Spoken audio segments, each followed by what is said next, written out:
if you want to lose weight and stay lean, like I am, so I'm 5'11" and I was 63.3 kilos this morning, then one of the things that I do not consume, so it's not part of my recommendations, is coffee and caffeine. So I do not recommend drinking coffee to lose weight. In fact, it'll cause you to gain weight.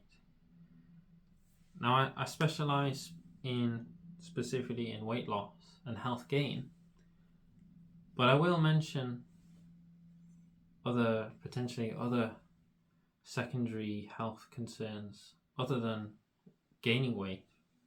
And I talk about weight loss and health gain. So this video hopefully will improve your life quality. So like and subscribe, and you'll be able to also check out other videos on the channel where I show what food plan I recommend to firstly lose weight sustainably without counting calories. Okay, no calorie counting on this channel, no starvation on this channel, no disordered eating. I base my recommendations on the science. So I've gone and looked. Yeah, it's very boring, but someone has to do it.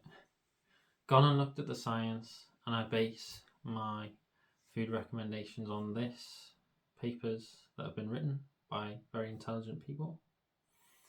I look at epidemiological studies, so these are population studies where scientists go out and they look and observe populations and see what they eat to stay trim and lean and healthy. And then I test what I read on myself, and I'm always happy with the way I look and the way I feel. That's why I have the energy and the intelligence to make these videos. So I'm going to firstly explain why you see a lot of supposed nutrition experts potentially on the internet, or people talking about how coffee is good for you. You might have heard of that. So I have another video that explains this little drawing. So this is from another video explaining why your dietitian most likely is not going to give you a food plan to help you lose weight in a healthy way and sustainably. And it's because of industry and money in industry influencing those experts. Okay, so coffee generates a lot of money and therefore has a huge marketing budget and therefore a lot of influence in telling you what you should do with your life. Okay, so on this channel I'm not paid by the coffee industry to tell you to drink more coffee, and it's pretty horrific, but at the end of the day that's how the world works. So this channel is about positivity in a world that's very dark at the moment. So if you want to improve your life quality, then like and subscribe, because there's no vested interests on this channel that is being paid by the big food industries because I care. Okay, if I ever promote a product, it's because I believe it is good for your health. Okay, and today I'm going to explain why caffeine. So I've got some coffee here. Caffeine in coffee is not good for you, and why also caffeine in sport I don't recommend it either. Okay, so I like cycling, exercise, moving my body, having fun, and I don't use caffeine to power my cycling, even on the hardest rides, the hardest training and the races. I'll get onto that in a moment. Just to put it in perspective, caffeine is a drug, and that's the reason why when you consume your cup of your finest coffee, so there's some beans still here, so So I don't drink coffee. These are just props from another life when I drank coffee in the past. So yeah, I did used to, but now I do not, because I've reflected on its effects on the body, and I don't believe that they're healthy. So yeah, the smell, not drinking coffee and opening that for the first time in a while, that's a very powerful smell. So yes, caffeine is a drug, and it has effects on the body. It changes your mood because it affects the chemistry of your brain and the body. Okay, so I've got a little pictorial help here explaining some of what I'm about to talk about. So I'm going to talk about cortisol, adenosine, melatonin, and oxytocin. Okay, so don't click away. It's not going to be overcomplicated. I'm going to keep it simple because that's how I like to think in my own mind, is just if I can explain it to anyone, then I understand it, and therefore you can understand it. So the reason why you take caffeine, coffee, drink it, is because it gives you that buzz, it gives you that alertness. So most likely your routine is you wake up in the morning and you have to have your morning coffee at the same time every day, and then maybe you have your lunch and you have a coffee with that. So I'm going to explain coffee, and then I'm going to explain how you can change your lifestyle routine, your daily lifestyle routine, to remove coffee, because you need to, okay? You need to as soon as possible. And we'll talk about the withdrawal that you're going to get. So if you're saying coffee and caffeine, so I'm talking about caffeine in coffee. So this is about caffeine. If you say, well, caffeine's not a drug, well, if you're having it every day and you're dependent having it every day, the same time every day, and the thought of not having it gives you symptoms of withdrawal, then yes, it's a drug and you're addicted. So caffeine is really, it's the most abused drug on the planet, because children drink it, adults drink it, and if you're having more than 400 milligrams, or in fact if you're having just a few hundred milligrams, then yes, you're abusing it, because it's causing your body disease. Okay,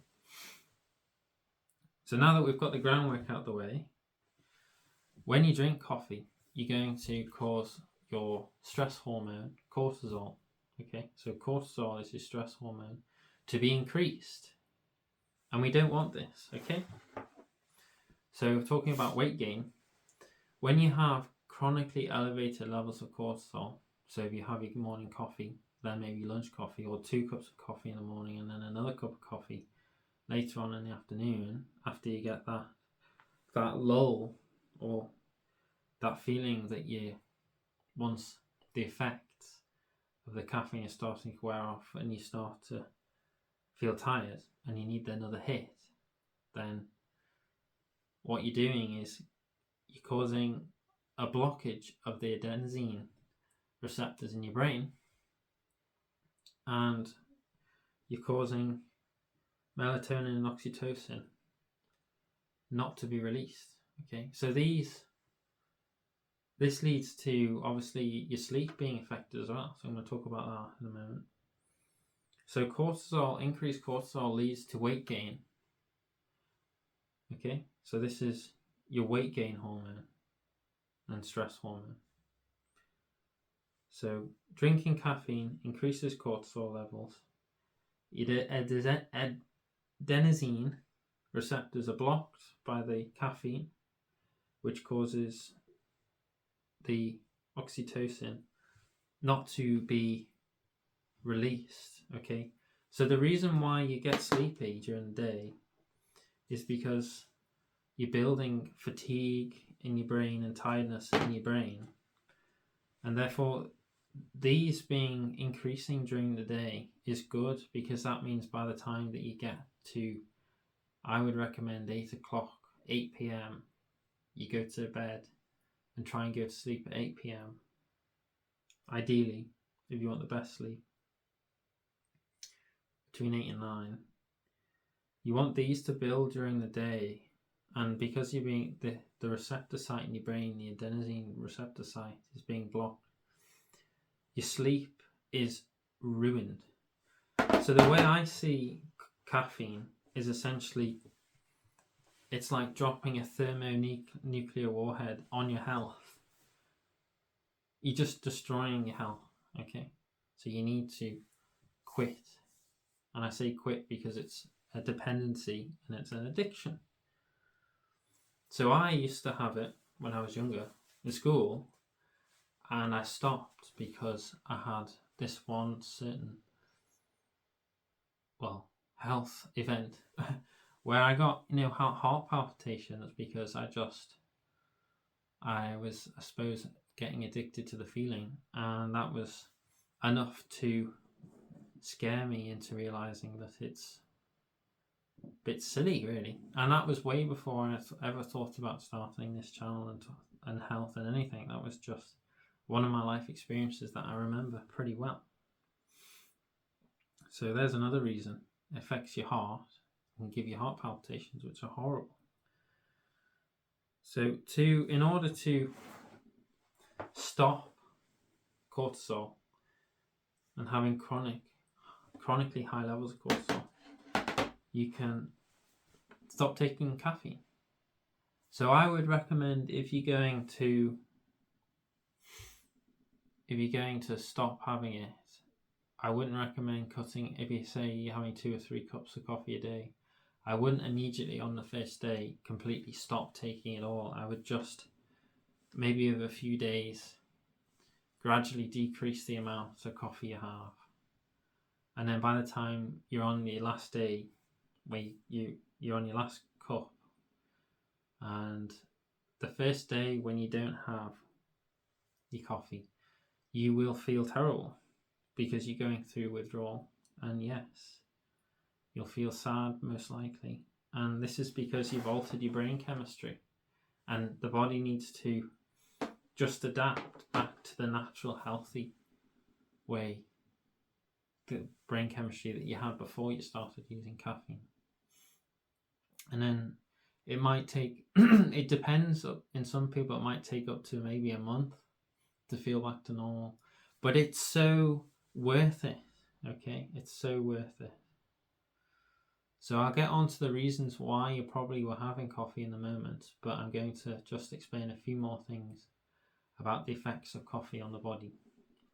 And what I mean about why you're taking coffee, I mean the diet, and perhaps, again, because of this, vested interests of the food industry telling you that you shouldn't be consuming the fuel source that the body uses in order for you to feel full of energy, which is sugars, okay? So when you quit sugar, you start on using this.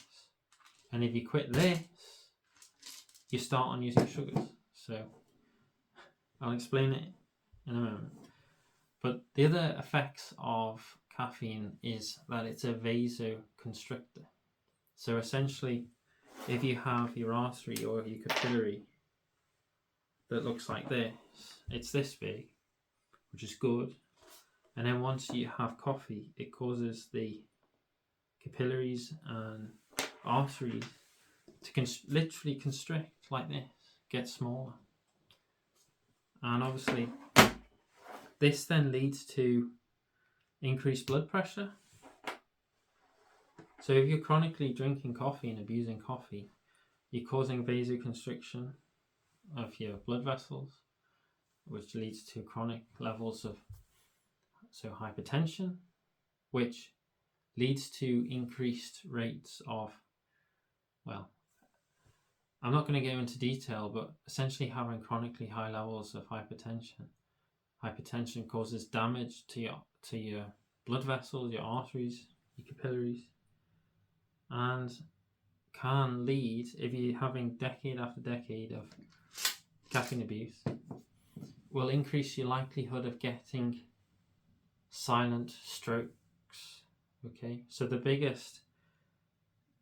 the biggest reason or cause for silent stroke is because of having malignant high blood pressure, constantly having hypertension, high blood pressure, year after year after year, because you're causing so much damage to your body. So also caffeine is, I would say, used and abused too much in sport, okay? So personally, I don't recommend using caffeine. The only reason, if you're watching this video, that I would recommend you use caffeine is if you're a budding professional cyclist and there's an opportunity coming up where there's this one race that you need to win, and you just need that extra 1% or so at the end of the race to win it, then yes, maybe I would suggest to use it then. But again, taking caffeine, it has negative health consequences. It ruins your sleep, okay? And the most important factor in being fit is sleep. So it doesn't matter how good your training is and your nutrition, but if you ruin your sleep, you're going to ruin your fitness. Okay, so the way the body absorbs your training and gets you fitter is rest. And if you're not resting properly because you're not sleeping, you might as well have not done the training and nutrition and all the other sacrifices if you're not sleeping. Okay, so sleep is so important, and you're going to ruin it with coffee. Even if you have it first thing in the morning, you're still going to ruin your coffee because you're going to block your adenosine receptors in your brain, and you're going to affect your brain chemistry. So you don't want to do that. There's no need to. I don't believe and don't recommend having coffee, other than, as I say, maybe to get a professional sports contract if you're a pro cyclist, for example. But otherwise, it just will ruin your life. It will ruin your life. Yeah, it sounds ridiculous because either you're having it and most people around you are having it. And the reason why you're having it and everyone else around you is having it is because all you're doing is just reinforcing each other's behavior. So you go around with your cup of coffee for lunch and you see other people doing it. So you infer from each other's behavior that that's the right thing to do. But it's not. It's not healthy. And you need to reflect on your behavior and think, do I want to be healthy? And you should think, yes, I do. So the reason why cortisol is your stress hormone is because evolutionary, cortisol would be released by the body when you need to save yourself from a predator. So the way that medical literature, potentially, you might have heard, talks about the stress hormone is the metaphor of being chased in the natural world by a predator, so chased by a tiger. And the body would release cortisol, which would release glucose into the blood in order for you to run and escape the tiger and run for 20 minutes or half an hour and escape the danger and survive. So that's good in that moment, potentially, to survive. But cortisol is what leads to you damaging your body and causing your health to deteriorate. Okay, so you don't want high chronic levels of cortisol, stress hormone, in your body. Okay, so it leads to weight gain, it ruins your health. So it ruins your sleep, but ruins your health. So if you want to get your body back to having a normal, healthy, natural time of sleep, so I'd recommend as much sleep as you can in the busy lives we have, but as much as you can get. So really, 8 hours maybe, yes, might be good recommendation, but I would say 8 hours and at least as much as you can. So if you went to bed at 8 p.m, for example, then you could wake up at 8 a.m. and that would be a fantastic amount of sleep, wouldn't it? That would feel better. That would make you feel better than having this.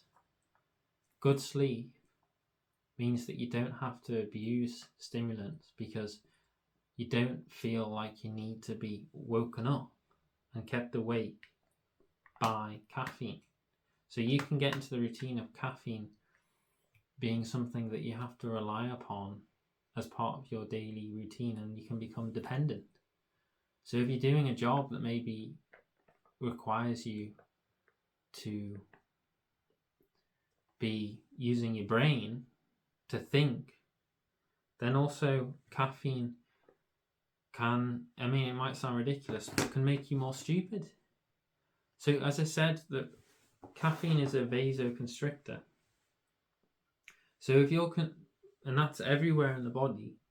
So if you're constricting the capillaries in your brain and the blood flow to your brain, you are literally making yourself more stupid. So your cognitive ability decreases. And I've looked at the studies and I've seen some studies quote something between 22 to 30% cognitive decline because of this effect. Constricting blood flow, constricting oxygen flow to the brain. And that can lead to what we call apoptosis, which is programmed cell death, because your cells aren't getting enough oxygen. And at the same time as your capillaries, the blood flow being constricted from vasoconstriction, the metabolic rate is being increased because of the caffeine. So your metabolic rate increases, but blood flow decreases. So you're going to lead to damage being caused in the brain. Okay, so as you can see, there's a number of reasons not to have caffeine. I've got some notes here that I'll just read off. There's some other negative benefits, and I might do other videos, but say this channel is specialised in weight loss, but it's good to know these things. So cortisol leads to increased sodium retention. Okay, so that sodium increases your blood pressure. Okay, so again, I've already talked about vasoconstriction. So if you've got vasoconstriction and these heightened sodium levels in your blood, in your body, then chronic levels of high blood pressure cause damage in the body when there's nothing causing it. That naturally, if you were healthy, like I am, so I have low blood pressure by most standards because of the foods I eat, and I'll get onto that in a moment. So cortisol, because it's a stress hormone, it also impairs the function of the immune system. So it suppresses is the word I'm looking for. Suppresses the immune system. So if you're chronically abusing caffeine, it's been seen that you're going to increase the risk of disease in the body. So disease in the body. So for example, you'll be more likely to be at risk of developing cancers because the immune system is meant to deal with cancer and get rid of this cancerous cells. And your body gets rid of cancerous cells, hundreds of thousands, millions of cells every day. And if you let just one of these cancerous cells slip through the net because your immune system is compromised, then yes, it's not a good thought, is it? So let's not do that. Okay. So it also leads to insulin resistance. So it causes the protein channels that you normally would absorb glucose from the blood into the cell. It reduces these proteins that come up to the cell membrane and allow sugar to come into the cell. So glucose stays high in the blood, and then obviously that's leading to to the health consequences of having, well, it's going to lead to increased weight gain as well through that, and increases the risk of type 2 diabetes. So there's no reason in my mind to have coffee, because you can get the feeling of being alert and awake from a good diet. And just one more thing on weight gain. There's also a term in medical literature called the buffalo hump, okay? Because, so the buffalo hump, you might have it or notice someone that has this blob of fat on the back of the neck. And that's because cortisol leads to elevated levels of lipids in the blood. Okay? So I recommend a diet based on rice, fruit, and sugar. And this is how I combat all of these negative health consequences. And this is based on scientific study that showed that eating a diet in a high sugar diet, okay, high sugar diet, leads to the reversal of these effects. And one of the key studies that I base my lifestyle and recommendations on is a study by Walter Kempner called the rice diet, and he treated all of these things that I've talked about on the high sugar diet of rice, fruit, and sugar. So you can go and look that up, or you can check one of my videos or other videos. I've done other videos on that. So I'll wrap this video up now so that I don't take up too much more of your time. So if you want to check out what food plan I recommend, then I've got other videos and I'll put a link to them.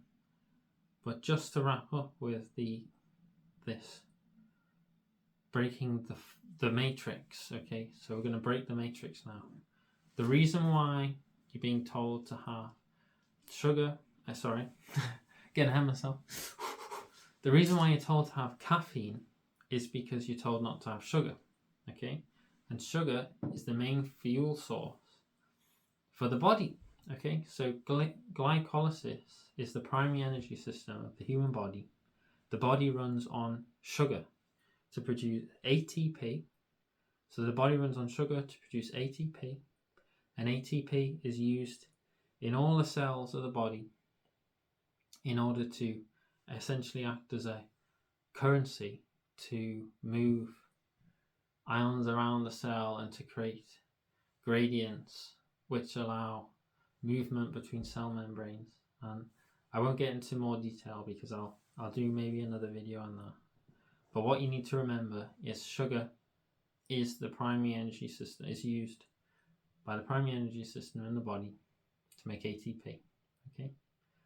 So glycolysis uses sugar to make ATP, and it's also used in oxidative phosphorylation and the electron transport chain in the mitochondria, the cytoplasm, and the cytoplasm of the cell.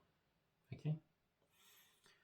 So if you quit the coffee and start eating the sugar, you'll have all of the same benefits that you were looking for with coffee, but without the negative health consequences that coffee brings you.